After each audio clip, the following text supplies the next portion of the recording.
In this video, we're going to talk a little bit about trying to understand the concept of density.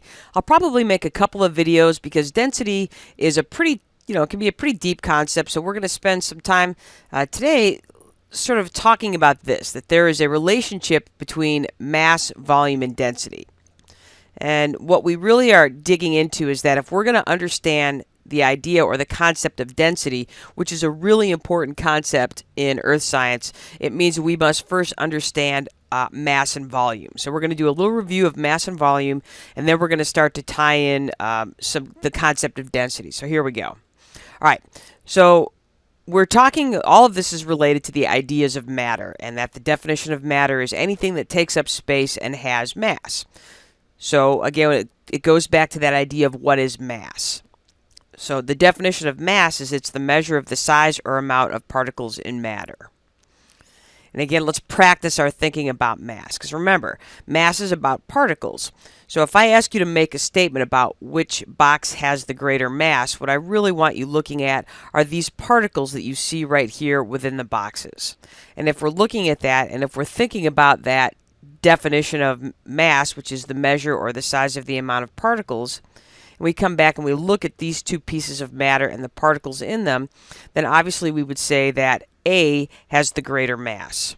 Same thing if we're looking at this concept right here, and if we're going back and again looking at that definition of mass as the measure of the size, which is how big they are, or the amount, how many particles we have, then we would say, as far as making a statement about which of these two boxes has the greater mass, we would again say box A because, again, we're dealing with the size of the particles this time, not just the number. All right? So that's just a quick review of the idea of mass when it comes to thinking about the particles within the matter. All right, so then that brings us to our next definition, because remember, we are talking about density, and we know that density, there is a relationship between mass and volume. So now let's take a look at the definition of volume. Again, you guys, if we're going to look at volume, we have to go back to that definition of matter. Here it is again, that matter is anything that takes up space and has mass. Notice how this time, when we're talking about volume, I highlighted the words takes up space because that is related to volume. So let's take a look at what is volume. So by definition, you guys, volume is the measure of the amount of space something takes up or occupies. So remember when we were talking about mass, mass was about the particles that make up matter. Now what we're talking about is we're talking about the space that matter takes up or occupies. All right, so let's practice our thinking about volume.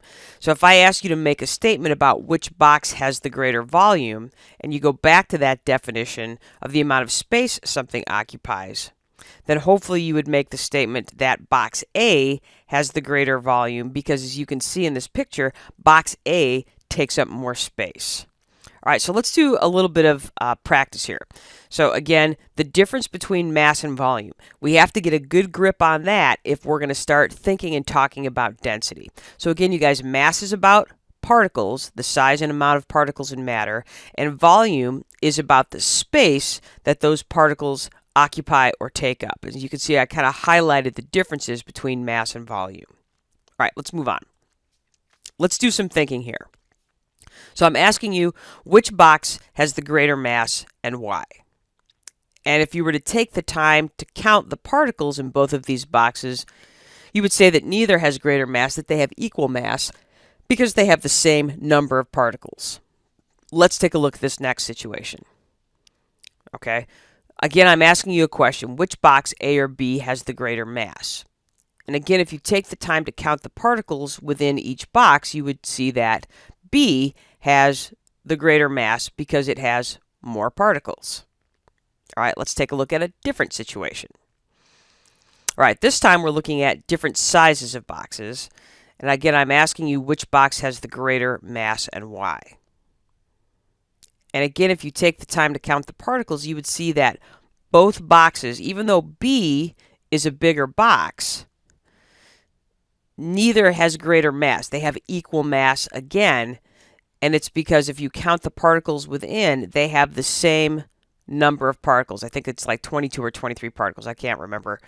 But they have the same number of particles, so they actually have equal mass, even though box B is bigger. All right, now look what I'm asking you. I'm asking you which box has the greater volume. And again, you have to go back and know the difference between mass and volume. Mass is about particles. Volume is about is the amount of space. So if this box, I'm looking at the two boxes, B is the significantly bigger box. So B has the bigger or greater volume. Oops, I think I jumped ahead one. Nope, I didn't. All right, now I'm switching gears here, okay? I'm asking you which box has the greater density. Now, if you remember, we haven't talked really about density in this video yet. I'm making a big jump here, all right? We've talked about mass as being particles. We've talked about volume as far as being about taking up space.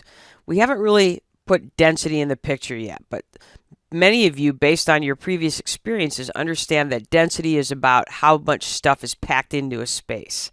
And if that's the case, and if that's your thinking, then you would say that A has the greater density because it has more particles in a smaller space. All right?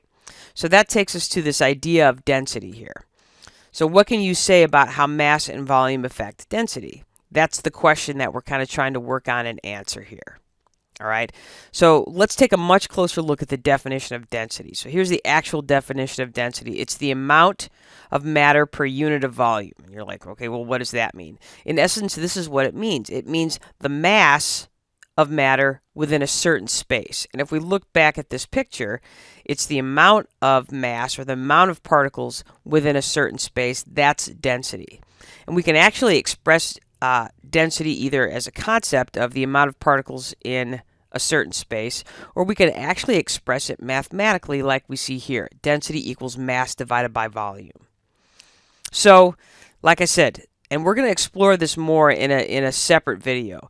So there is a relationship between mass, volume, and density, and here it is.